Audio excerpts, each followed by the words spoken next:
자, 두 번째 영상입니다.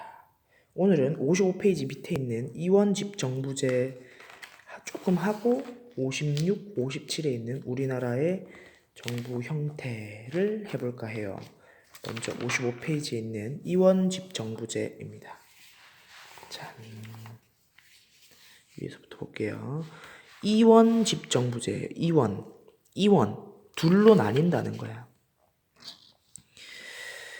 보시면 이원집정부제의 형태입니다. 국민이 있고 입법부가 있고 행정부가 있어요. 이거 대통령제와 이원내각제 할 때 제가 설명할 때 썼던 그림이죠, 그죠? 여기 이원집정부제는 행정부가 둘이 나뉜다는 건데, 자 보세요. 입법부를 국민이 선거로 뽑습니다. 그리고 행정부를 국민이 선거로 뽑아요. 거기다 입법부에서 행정부를 구성합니다. 의회 다수당이. 이거 뭐지? 보세요.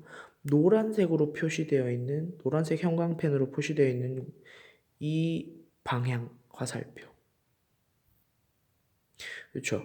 의원 내각제적인 모습이었죠, 이거. 입법부에서 행정부를 구성한다. 의회 다수당이 행정부를 구성한다. 또 주황색 화살표 보세요. 국민이 행정부 대표, 행정부를 다이렉트로 뽑는다. 이거 대통령제적 성격이죠. 그렇죠. 그래서 이원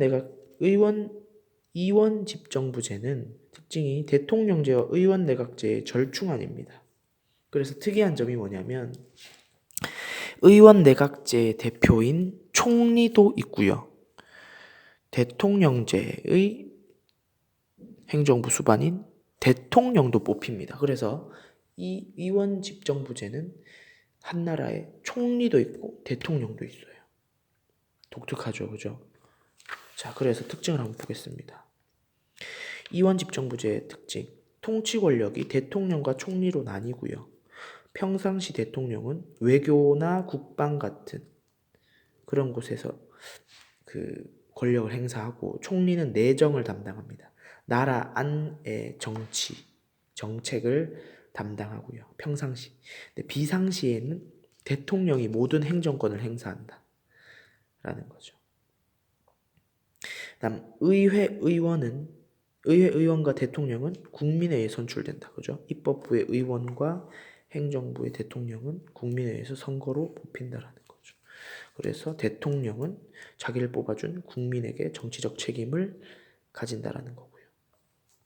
그리고 총리라는 건 여기 총리 선출이 의회 다수당에서 뽑힌다 그랬죠, 그죠? 의회 다수당에서 죄송합니다. 의회 다수당에서 총리 후보를 지명하면 임명장을 주는 건 국민이 뽑은 대통령이에요. 그래서 총리는 대통령이 임명한다라는 표현을 씁니다. 대통령이 임명장을 주는 거예요.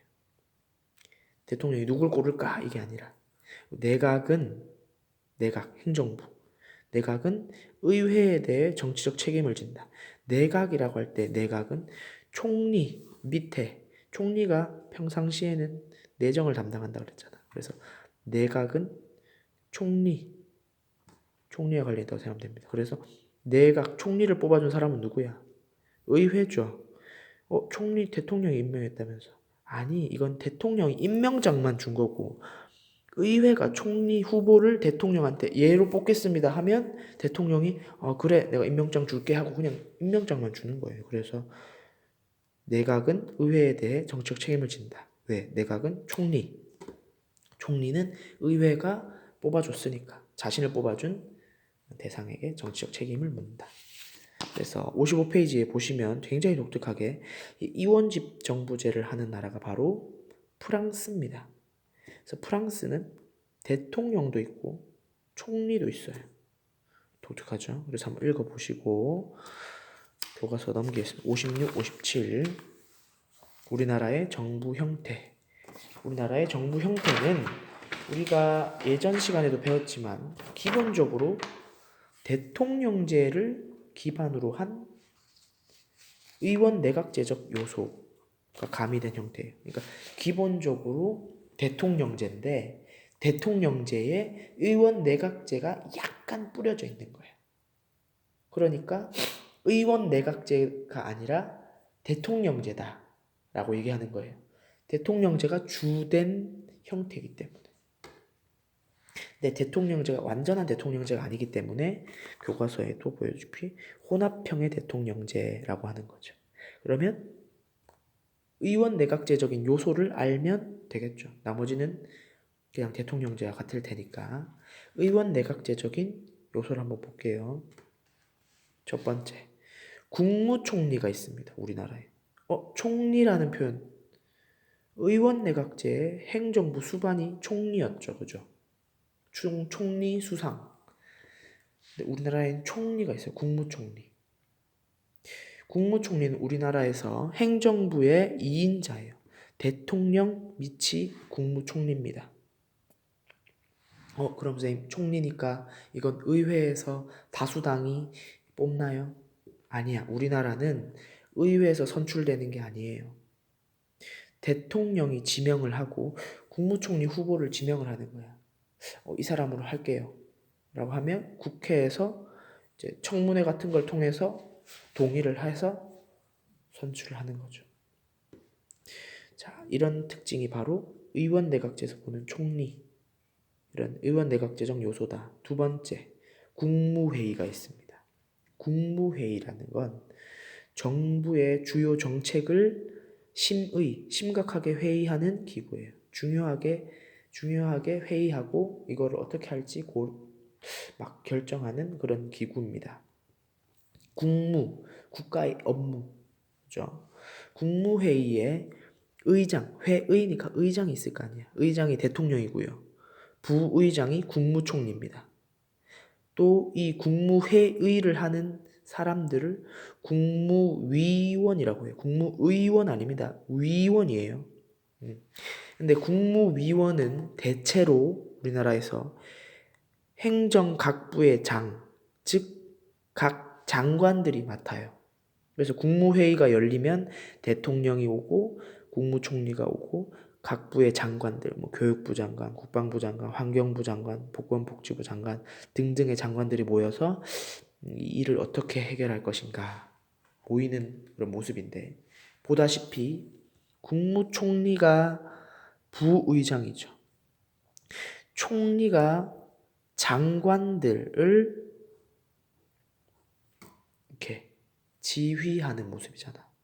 부의장이 위원들의 의견을 이렇게 종합하고 지시하고 검토하는 모습이 있겠죠. 그러면은 총리가 각 장관들, 그러니까 행정부의 강요들을 지휘하는 게 바로 의원 내각제와 비슷하다라고 해서 의원 내각제적 요소라고 하고요. 세 번째, 국회의원의 국무총리, 국무위원 해임 건의권. 국회의원이 국무총리, 국무위원 해임 건의권. 국회의원은 입법부죠. 의회. 국민이 뽑아준 국회의원, 국민의 대표. 법을 만드는 입법부고요. 국무총리는 아까 전에 행정부의 2인자라고 그랬죠. 국무위원 역시 국무회의를 하는 그런 장관들이니까 행정부입니다. 행정부 소속. 입법부가 행정부를 자르도록 건의하는 거예요. 건의한다는 건 자르는 거를 확실히 얘네들이 결정한다는 게 아니라 자르면 어떨까요? 하는 거예요. 건의를 한다는 거니까. 이거는 뭐와 비슷해요? 의원 내각제에서 의회가 내각을 믿지 못해서 하는 내각 불신임권을 행사하는 것과 유사하죠. 그래서 의원 내각제적 요소라고 하고요. 네 번째, 정부의 법률안 제출권.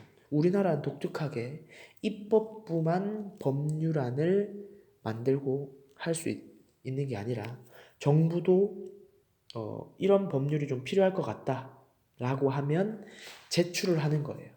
근데 여러분들이 또 헷갈리면 안 되는 게 법률안 제출권이에요. 제출한다는 건 이렇게 낸다는 거죠. 그러니까 법률안을 얘네들이 제출한 법률안, 정부에서 제출한 법률안을 심각하게 회의한다 그랬잖아. 아까 심의가 어디 있어?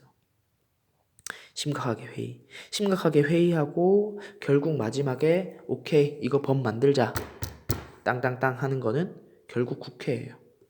입법부가 오케이 해야 되긴 하지만 법률안을 제시할 수 있다는 점에서 의원 내각제 요소죠. 의원 내각제에서도 정부가 법률안을 제출할 수 있었잖아요. 5번째, 국회의원의 강요 겸직이 가능합니다. 우리나라는 국회의원을 하면서 각 부의 장관이 될 수 있어요. 지금도 검색해보면 아시겠지만 국회의원을 하면서 장관을 하시는 분들이 있습니다. 올해가 2018년도니까 2018년도를 기준으로 해서 봤을 땐 지금 대표적인 그런 사람이 행정안전부의 김부겸 국회의원이면서 장관인 사람이 있어요. 김부겸 국회의원, 김부겸 행정안전부 장관. 그분은 국회의원이면서 장관이에요. 이거 바로 의원 내각제의 특징이죠. 그래서 이런 5가지가 의원 내각제적 요소이지만 이거를 제외하고는 대부분 대통령제의 특징을 갖고 있다. 자, 56페이지 잠깐 볼게요. 그래서 우리나라가 그런 아까 제가 설명했던 내용이 적혀 있는데 이 중간쯤에 보면 4.19 혁명을 계기로 의원 내각제가 전격적으로 도입되었다. 제2공화국을 얘기하는 거예요. 제2공화국 때 우리나라는 잠시 의원 내각제였습니다. 또 2번째, 유신체제, 유신헌법 제가 몇 번 언급했었죠. 무슨 대통령?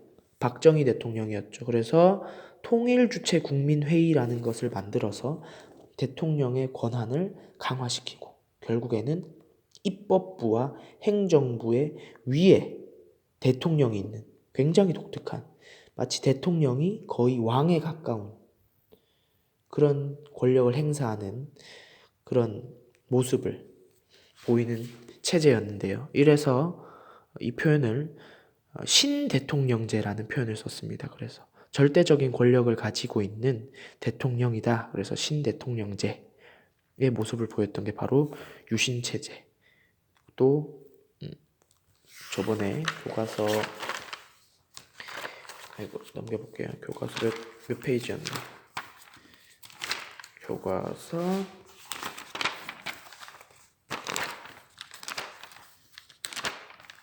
40페이지에 제 7차 개헌하면서 제가 유신헌법 설명했었죠.